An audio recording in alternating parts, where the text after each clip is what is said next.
పార్లమెంటులో మాట్లాడిండు. నేను ఇవాళ అడుగుతున్న బండి సంజయ్ని, గతంలో నువ్వే ఎంపీగా ఉన్నావు కదా, నరేంద్ర మోడీ గారి మాటలు మాట్లాడినప్పుడు నువ్వు పార్లమెంటులోనే ఉన్నావు కదా, తెలంగాణ తల్లిని అవమానిస్తుంటే, తెలంగాణ రాష్ట్ర ఏర్పాటు ప్రక్రియను తప్పుపడుతుంటే ఎందుకు మౌనంగా ఉన్నావు బండి సంజయ్? తెలంగాణను అవమానించినందుకు ఇవాళ నీకు కరీంనగర్లో ఓట్లు వేయాలనా? ఇవాళ ఈ తెలంగాణ రాష్ట్రానికి నరేంద్ర మోడీ ప్రధానమంత్రిగా 10 ఏళ్ళు, పార్లమెంటు సభ్యుడిగా 5 ఏళ్ళు నువ్వేం తీసుకొచ్చినావో ఈ ప్రజలకు సమాధానం చెప్పు. ఆనాడు అయ్యో పాపం పేదోళ్ళ బిడ్డ గుండో అరగుండో ఏదో ఒక గుండు గెలవని కదా అని ఈ తెలంగాణ ప్రజలు నీకు ఓటేసిండ్రు. మరి ఈ 5 ఏళ్లల్లా నిజామాబాద్లో గుండు కానీ, కరీంనగర్లో ఉన్న అరగుండు కానీ ఇవాళ తెలంగాణ రాష్ట్రానికి ఇచ్చింది లేదు, తెలంగాణ రాష్ట్రానికి తెచ్చింది లేదు. నరేంద్ర మోడీ గారు జాతీయ ఊరూరా ఇంటింటికి ఇక్కడ బియ్యంలో పసుపు కలిపి అవి ఇంటింటికి పంపించిందంటే హిందూ సాంప్రదాయాలను అవమానించి, హిందూ సాంప్రదాయాలను దెబ్బతీసే విధంగా కళ్యాణం జరగకుండానే అక్షంతలు పంచడం ద్వారా శ్రీరాముడిని అవమానించింది భారతీయ జనతా పార్టీ నాయకులు కాదా, బండి సంజయ్ కాదా అని నేను అడుగుతున్నా. ఈ దేశంలో ఉండే హిందువులు, హిందూ ఆచారాన్ని పాటించే పెద్దలందరూ ఆలోచన చేయండి. రాజకీయాల కోసం రాముడిని కూడా వదలడం లేదు. ఎవరు కాదయా? మనందరం రాముడి భక్తులం కాదా? శ్రీరామనవమి చేయలేదా? హనుమాన్ జయంతి చేయలేదా?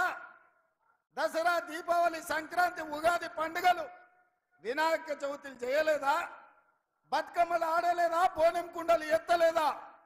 అంతెందుకు మా సోదరులకు గుర్తు చేయదలుచుకున్న గ్రామ దేవతలైన పోచమ్మ, ఎల్లమ్మ, మైసమ్మకు కోడి కొయ్యలేదా? కళ్ళు పొయ్యలేదా?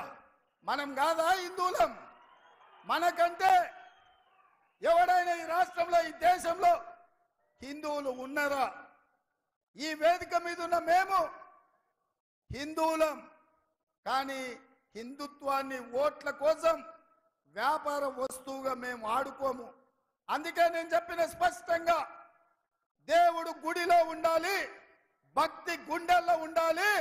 గుండు అరగుండులాగా బజార్లో పోర్తి, బస్ స్టాండ్లలో దేవుడి బొమ్మ పెట్టి చిల్లర పైసలు అడుక్కున్నట్టు దేవుడి బొమ్మను చూపించి రాముడు పేరు చెప్పి ఇవాళ ఓట్లు అడుక్కునే దిక్కుమాలిన పరిస్థితి ఇవాళ నిజామాబాద్, కరీంనగర్ జిల్లాలో బీజేపీ నాయకులు చేస్తున్నారు.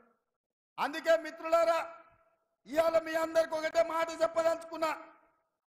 కాంగ్రెస్ పార్టీ, రాహుల్ గాంధీ వీళ్ళే కాదు, వారసత్వంగా మనకు వచ్చిన జవహర్లాల్ నెహ్రూ గారు, మహాత్మా గాంధీ గారు, వల్లభాయ్ పటేల్ గారు, సుభాష్ చంద్రబోస్ గారు దేశభక్తిని వాళ్ళ నుంచి పుణికిపుచ్చుకోవడమే కాదు, జవహర్లాల్ నెహ్రూ గారు డాక్టర్ బాబాసాహెబ్ అంబేద్కర్ ద్వారా రాజ్యాంగాన్ని రచించి ఎస్సీ ఎస్టీ రిజర్వేషన్లు కల్పించి రాజకీయంగా, విద్యా ఉద్యోగాలలో దళితులకు, గిరిజనులకు రిజర్వేషన్లు ఇచ్చి ఇవాళ ఈ దేశంలో కవంపల్లి సత్యనారాయణ లాంటి వాళ్ళు డాక్టర్లైనా, ఆరపల్లి మోహన్ లాంటి వాళ్ళు లాయర్లైనా, అట్లూరి లక్ష్మణ్ లాంటి వాడు ఎమ్మెల్యే విప్ అయినా ఇవాళ కాంగ్రెస్ పార్టీ ఈ ఎస్సీ ఎస్టీ